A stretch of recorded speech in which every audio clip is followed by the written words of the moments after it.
Your Story's follow-up tonight on handicap accessibility in Cazenovia. And Michael Jackson returns home after being found not guilty. 11 non-stop minutes start now. Now, 11 non-stop minutes of news. Good evening, everyone. I'm Rod Wood. Heavy rains mixed with very strong winds, lightning and hail pelted us tonight. Here's what it looked like around 7:30 this evening over downtown Syracuse. You can see the thick storm clouds flying in over the city. Probably what most of you saw in your area of central New York tonight. Is the rain over for the night? Let's find out now as we check in with Storm Team meteorologist Jim Teskey. Jim. Thanks a lot, Rod. I don't think we're done with the rain just yet. The first batch of showers and thunderstorms that moved in caused the rain, lots of lightning, some reports of wind damage around Auburn and Seneca Falls, some lightning strikes here in Onondaga County around Route 20 or 80 in Otisco and in Camillus as well. Let's show you as things have progressed this evening. A pretty widespread area of showers and thunderstorms, and now a bit of a break in the Syracuse area, but more activity back to the west. However, as I put lightning track on, you can see there is no lightning out of these particular storms, or the showers, I should say. The lightning strikes basically off to the east at this point. What we think will happen is this next batch of precipitation will probably move into the Syracuse area around midnight tonight and drop some more rain. Things will settle down a little bit after that. Not quite done with the rain later tonight. There's still some showers back to our north and west, and we'll show you those and have a complete look at the forecast coming up in just a bit. Rod? Jim, thank you. After millions of dollars and weeks of the court's time, pop star Michael Jackson is a free man. Accused of sexually molesting a young boy, Jackson was acquitted of all 10 counts against him.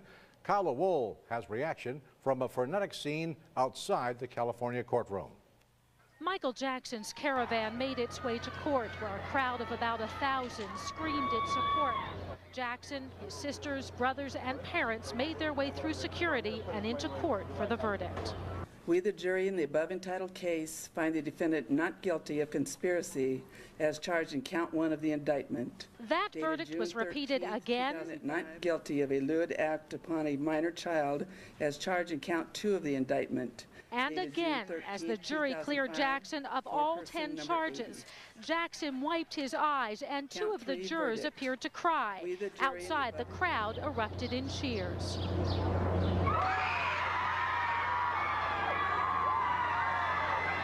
Jackson hugged his attorneys and left court, waving to his fans. A disappointed District Attorney Tom Sneddon said he still believes in the justice system. I've been a prosecutor for 37 years, and in 37 years I've never quarreled with a jury's verdict, and I'm not going to start today. Jurors said there was not one witness or piece of evidence that swayed them, although they admitted they had problems with the testimony of the accuser's mother. What mother in her right mind would allow that to happen, or you know, just freely volunteer your child, you know, to sleep with someone, and not just so much Michael Jackson, but any person for that matter. So that's something.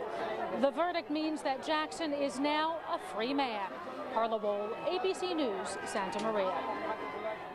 And stay tuned for Nightline right after our newscast. Nightline tonight looks at the Michael Jackson verdict and gets experts' opinions about why the jury voted the way it did. That's on ABC's Nightline immediately following News Channel 9. A man accused of abducting and sexually abusing young girls enters a guilty plea. Kevin Schaus pleaded guilty today in connection with 3 kidnappings and 1 sexual abuse case. Schaus admits he kidnapped 4-year-old Syracuse girl Brittany Fish, as well as a 16-year-old and a 14-year-old. He also admits he sexually assaulted a 4-year-old girl in the town of Van Buren. Now, the guilty plea means Schaus is headed to state prison without trial. The judge wanted to hear from them to get an understanding of what they would like to see happen in this case. Neither Schaus, his victims, nor their families would talk with us today, but prosecutors hope the guilty plea brings them closure now. You can never give these victims closure that we would hope that they would have. Their lives are going to be changed forever. The real issue for them is getting this nightmare behind them, and I think that was accomplished today. His biggest motive to avoid a trial was to spare the victims. He said in his own words, they've been through enough. I can't do this to do anything else to them again. Now, Schaus could be eligible for parole in 20 years' time. At that time, he would be 53 years old. A Syracuse man is behind bars tonight, charged with brutally attacking his girlfriend. 23-year-old Marcel Torrado was arraigned this morning on assault charges. He's accused of pinning the woman against the kitchen wall of her home and burning his name in her back with a hot knife. Torrado is being held on $50,000 bail tonight. It was a wild ride for vandals in Oswego County, and it cost neighbors tens of thousands of dollars in damages. State police say a suspect or group of suspects stole an SUV and crashed into homes and cars in Palermo early Sunday morning. Investigators now believe this vandalism in Palermo might be connected to vandalism the same night in Valney. Melissa Holmes tonight spoke with some of the victims still cleaning up after the vandals tore through town. The name of this motorhome now sounds ironic. Disbelief. Unbelievable. People could be that malicious. Come on your property and be that malicious. It's amazing. On Saturday night, vandals smashed 3 windows on John Young's brand new motorhome. And he wasn't alone. The investigator that came from the sheriff's department said that he'd been at several stops before he came here. Not far from here. One of those places was Betty Crouch's driveway just down the road. Well, I opened my front door, looked out, and there it was. Police now believe those same Valney vandals went out to the neighboring town of Palermo. There they stole an SUV and crashed it into other cars, smashed into a vegetable stand, even pushed some vehicles through their garages. Then they knocked this mobile home off of its foundation. The whole front legs are electric and they're all bent and damaged. The siding is all bent. I can't get into the inside because I don't dare move it. And if all that wasn't enough, police believe those vandals destroyed this school bus back in Valney. Never had a problem in this area, so you don't, I mean, instantly you think, oh, geez, what did I do wrong to somebody? But I don't know what to think. In all, the damage adds up to tens of thousands of dollars. This bus alone is $4,000 worth of damage. Each window is about $40 a piece, and it takes about an hour to replace each one. Then this windshield, that's about $400 alone. The neighbors say that this was much more than just a joyride. I think that they left a party and maybe had too much to drink. They were out having a good time at somebody else's expense. Of course, all of that about the drinking and driving is all speculation at this point. Police still have not found the suspects. They did find the SUV they believe is linked to the vandalism in Palermo and Valney. But at this point, they're just trying to put all the pieces of the puzzle together to figure out exactly who was driving that SUV. Rod? Melissa, thank you. Now, police need your help to find the driver of that SUV. If you know anything about what happened in either Palermo or Valney, call State Police in Fulton. Their number is 593-6194. Covering America, tropical storm Arlene tracked north to America's Midwest today. The rains were much appreciated in Indiana. It's been a very dry spring, especially in the northern region of the state. The rains did cause flash flooding in some low-lying areas in Florida. The expected rain and winds were not nearly as bad as anticipated. Some low-lying areas were sopped by the storm, but most areas escaped heavy damage. Also in Florida, a 60-year-old cargo plane crashes in the middle of a busy neighborhood. The plane slammed down on a Fort Lauderdale street this afternoon. The 3 people on board all survived the crash. No one on the ground was hurt. There's no word yet on why the World War II-era DC-3 crashed. Fire investigators in 2 states tonight are trying to figure out just what caused 2 devastating fires. This morning in Bridgeport, Connecticut, a mother and her 3 children died in a fire. They ranged in age from 3 to 15 years old. Several survivors were pulled from the home, and yesterday morning, a fast-moving fire killed 5 children in Philadelphia. The boy and 4 girls ranged in age from 6 months to 6 years old. The children's parents are badly hurt, but they did survive. New video of former Iraqi President Saddam Hussein was released today. The video shows Hussein being interrogated by his captors. Saddam will face 14 charges at his trial. Many carry the death penalty. The trial is expected to begin before the end of August. Well, it would be just a simple renovation plan that also adds a ramp for people in wheelchairs, except these renovations are happening in an historic district of Cazenovia. Now, we've been following this Your Story since last month here. Many of the disabled say without the renovations and a ramp, they will continue to be shut out of Cazenovia's M&T Bank. New tonight, Erica Van Ross was there as the Village Planning Board tried to balance history with accessibility. On Casanovia's main drag, steps like this are common. Looks like just a simple step up, but imagine if I couldn't lift my leg or if I used a wheelchair. Suddenly this little step becomes a big problem. It's a problem M&T Bank wants to fix when they renovate. Many buildings were grandfathered into the Americans with Disabilities Act and did not have to become handicap accessible as long as they made no major renovations. Now M&T Bank wants to make renovations and include a ramp. But that means altering the look of a building in an historic district. Tonight, Village Planning Board members decided to hire an architect to work with the bank and the village on a compromise. But first, they heard from those who can't get into the building now, and one of them issued a challenge. Mike yourself down in a wheelchair and try to get in these buildings around here. It's just very disrespectful to someone with a disability to live in a community that's very inaccessible to them. Because it's such a fine and caring and loving community. Everybody looks out for everybody. But now that I'm in a chair, it's like a whole different world. And it makes me very sad. Members of the Village Planning Board say they're determined to make a decision that preserves the history of this building and the dignity of those people who can't make it inside right now. Those people are hoping that decision comes as soon as the next meeting on July 11th. In Cazenovia, Erica Van Ross, News Channel 9.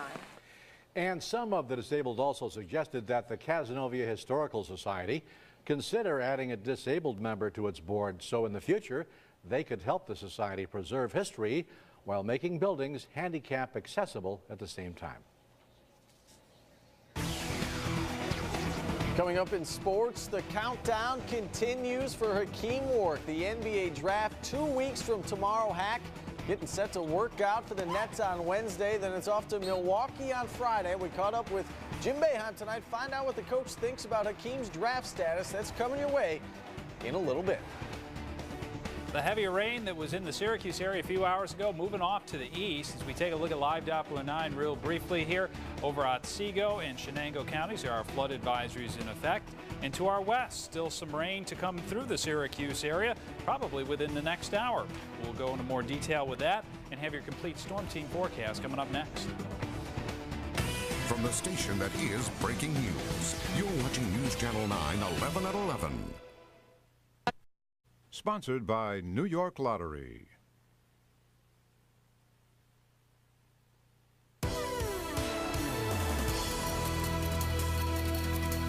Well, a wet evening across central New York. Again, some minor damage, especially west of Syracuse, Auburn, as well as Seneca Falls. Some reports of wind damage there. Now the concern focuses to the southeast of Syracuse. As we take a look at live Doppler 9 to give you an idea of what's happening right now, you can see that there's a widespread area of steady rain that extends from near Utica, Little Falls, and stretches to the south down toward Cooperstown and Norwich. You can see the cloud-to-ground lightning strikes showing up there, so we've got some thunder across southern Shenango, stretching into Otsego as well as Delaware County. Do want to update you that in Delaware and Otsego counties, there are flood advisories that are in effect right now until 2 o'clock in the morning. To the west in Shenango County, there's a flood advisory until midnight. These areas had a good deal of rain over the weekend, and this is just aggravating the situation, especially along small streams and also in low-lying areas, flood-prone areas as well. Back to the west as we focus in on the next area of precipitation. Right now, not getting any lightning out of this, but this area has shown some signs of strengthening here in the last 20 minutes. I'm going to do a storm tracker here. Everything is moving off to the east at about 25 miles per hour, so that heavier area of precipitation will be moving into Sempronius about 11:37. Atisco close to midnight there. Let's put that tracker on again, and let's see here. Just pardon me for just a second here. There we go. Put it back on. There we go. Atisco, we said getting close to about 11:50. Little York, 11:54. Preble, 11:56. Tully just after midnight. Truxton at 12 after midnight. And I would guess at this point that this area of precipitation will be moving into the Syracuse area around midnight as well. Again, no lightning right now, nothing severe with that particular area of precipitation. As we take a look at the current readings, well, we cooled down with the rain, but not a lot. 72. The dew point still rather high at 69. Relative humidity is 91%. Barometric pressure is falling right now, and the winds are out of the south at 6 miles per hour. This is a wider view, the composite of National Weather Service Doppler radars. A couple things to show you. There are the showers and storms as they moved into the Syracuse area just around sunset tonight. This is actually part of Arlene. Arlene has been tracking northeast through the Great Lakes and now into southern Ontario, and the storm is actually going to pass just to our north later tonight. And you can see there still are showers back to our north and west, maybe even a rumble of thunder. So we're going to keep those showers and storms in the forecast for the rest of tonight. Things should be winding down just around daybreak tomorrow morning, and by tomorrow afternoon that storm is off to the east. We get a break during the day, and then the next system comes in. First off, some showers and storms tomorrow night, then a cold front will swing through here during the day on Wednesday, and that is going to usher in the cooler air that'll be with us as we head through the end of the week. So the forecast as we go through the rest of tonight, again, there are those flood advisories in Shenango as well as Otsego and Delaware counties. No other warnings in effect right now. A few showers and thunderstorms. Temperatures not dropping too much from where they are right now. As you wake up, clouds and some sunshine. I think things will start to improve during the wake-up period, and then during the afternoon we're expecting sun and clouds, a little bit breezy, 87 for the high, maybe a little bit less humidity than we've had the last couple of days, but still a pretty warm day. Tomorrow night, next batch of showers and storms moves in, 67 degrees. Here is the planning forecast. On Wednesday, the cold front comes through with some more thunderstorms, 85, but that'll probably be by midday. Then we'll start to turn cooler later in the afternoon. Cooler weather on Thursday at 70 degrees. Here's that planning forecast. Chilly weather on Friday and Saturday, and then we begin to warm up. Temperatures getting back to normal by early next week.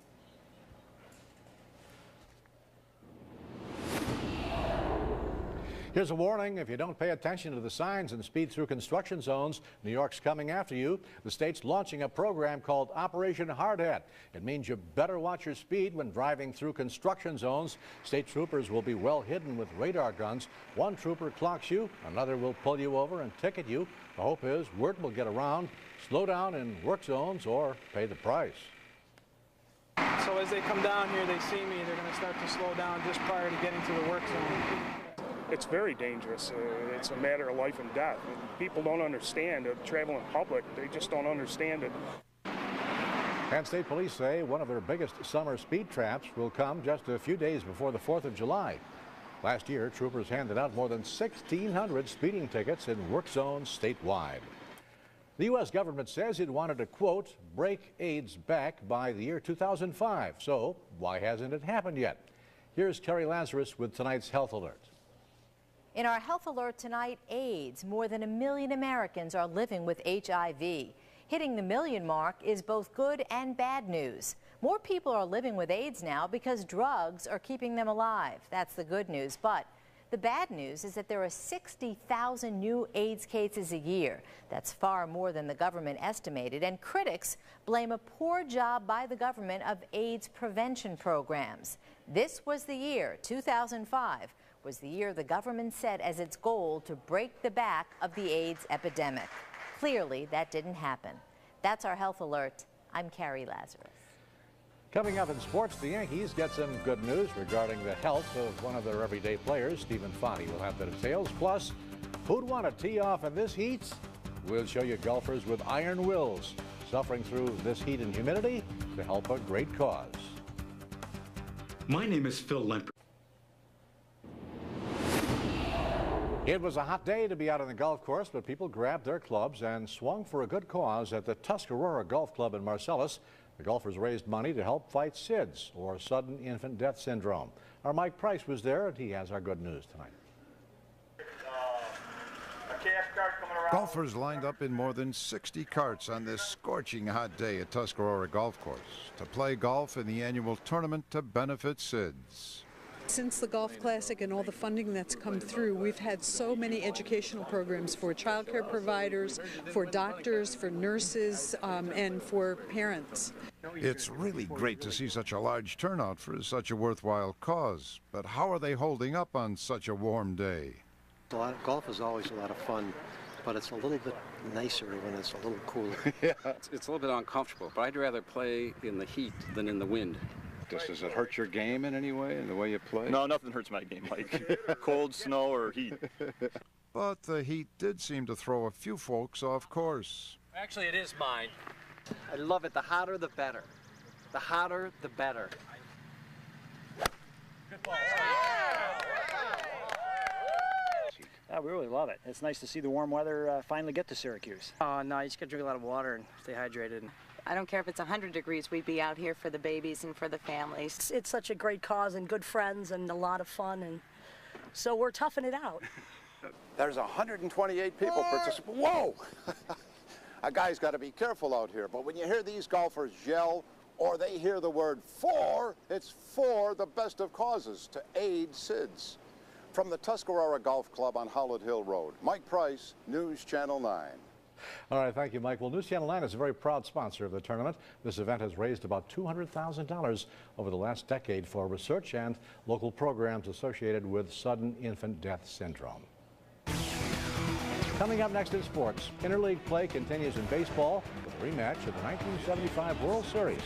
Steve Infanti with the highlights. But first, a look at tonight's winning lottery numbers. The daily number 020, the win 4 combination 6523. The take 5 numbers 16, 31, 32, 37, and 39. Sponsored by Dick's Sporting Goods.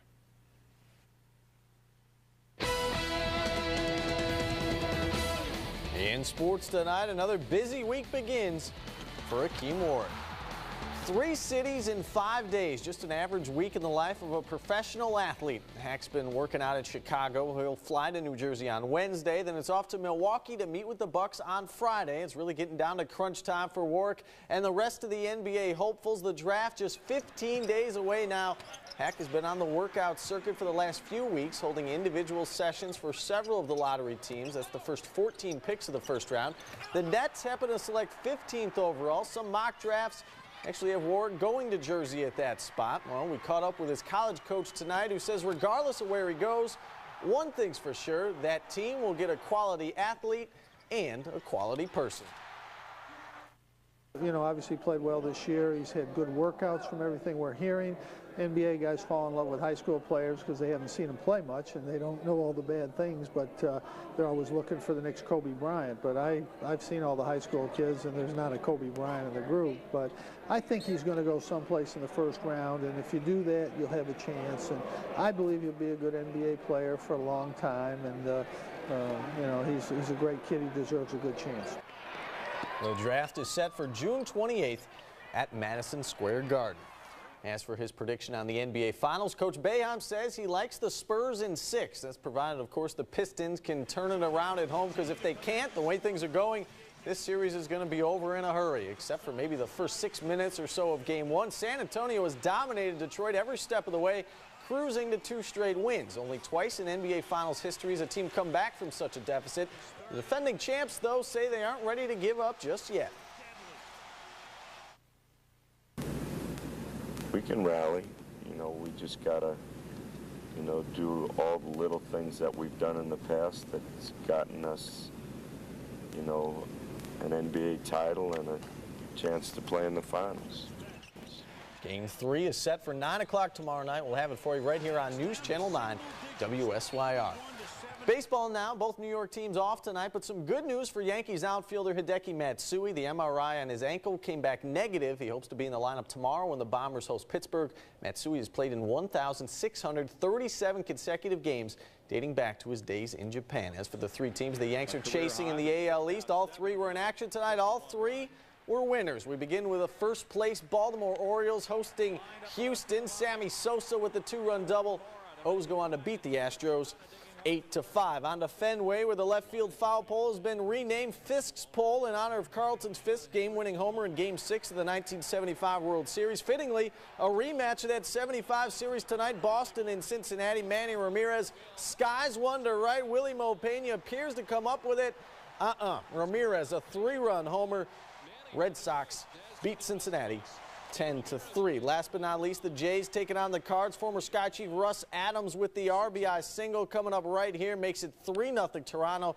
That was more than enough for Roy Halladay, who tosses a complete game 5-hitter for his 10th win of the season. Toronto tops St. Louis 4-1. Sky Chiefs 7-6 winners in Richmond. The story of the night, a bench-clearing brawl. More on that tomorrow. All right, Steve, thank you very much. That's our report. Thanks for joining us. Good night, everyone.